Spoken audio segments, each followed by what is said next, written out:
Today I'm going to be making chile colorado. You may also call this chile con carne. I'm going to slow cook beef until tender in a red chili sauce.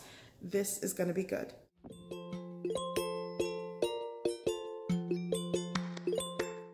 Okay, so to start, I'm going to work on my chili puree.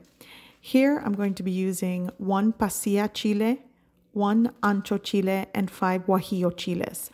And I wanted to show you, sometimes the guajillos are labeled as chile cascabel. So if you're having a hard time finding them, look for cascabel chiles. At least at my grocery store, it labels it that way. Okay, so I'm going to remove the stem, remove the seeds, and give all of my dried chiles a good rinse. Place it in a pot of water, and I'm going to bring that up to a boil. And once it starts boiling, I will shut off the heat. I'm going to cover it with the lid and let them steep for about 20 minutes or until pliable. Once they're pliable, I'm going to add them to my blender cup, along with 1 cup of low sodium beef broth. You could use the soaking liquid, but today it tasted bitter. So I'm also going to be adding 1 teaspoon of dried Mexican oregano, and I'm just going to puree well.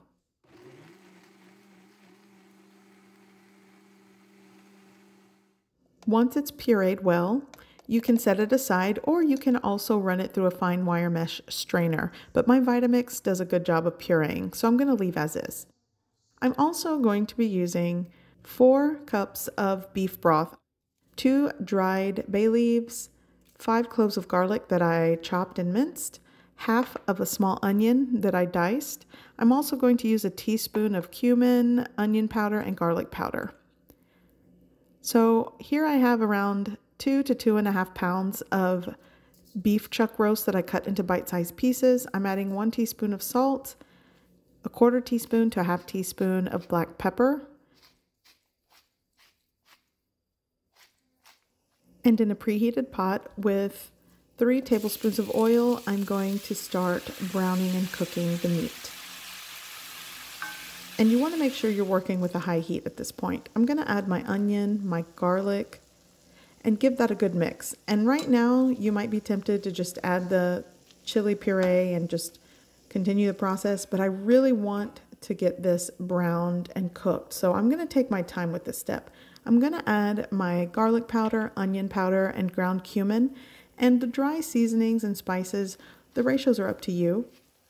Now you'll notice it's not really browning, it's kind of boiling because a lot of the natural juices sort of release from the meat. So what I did is moved it to my larger burner, and this is what's going to help evaporate and concentrate the natural juices and brown the meat. So this is what you want to do before adding the chili puree, and it's gonna take time. This took me about 15 minutes. This is where I want to add my chili puree. It's gonna pick up a lot of that fond and create a lot of flavor for this. I'm gonna take my blender cup and I'm going to add 3.5 to 4 cups of low sodium beef broth.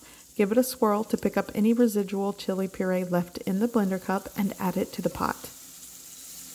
In all, for this entire recipe, you will need 4.5 to 5 cups of low sodium beef broth. And if you don't have beef broth, you could add water and add a tablespoon of beef bouillon powder.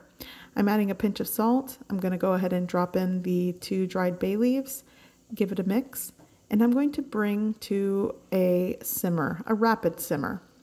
Now I'm going to cover with a lid. I'm going to offset it. I'm going to lower the heat, and I'm going to let this cook and simmer for about 1.5 hours to 1 hour and 45 minutes, or until your beef is tender.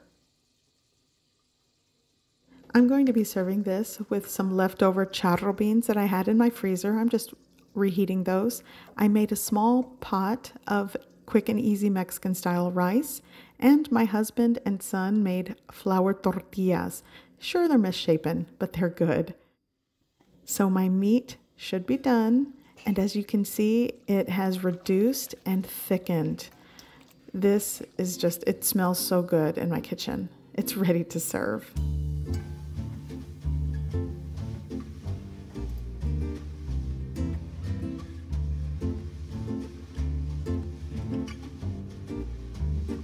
I hope you give this recipe a try. I hope you like it, and thanks for watching.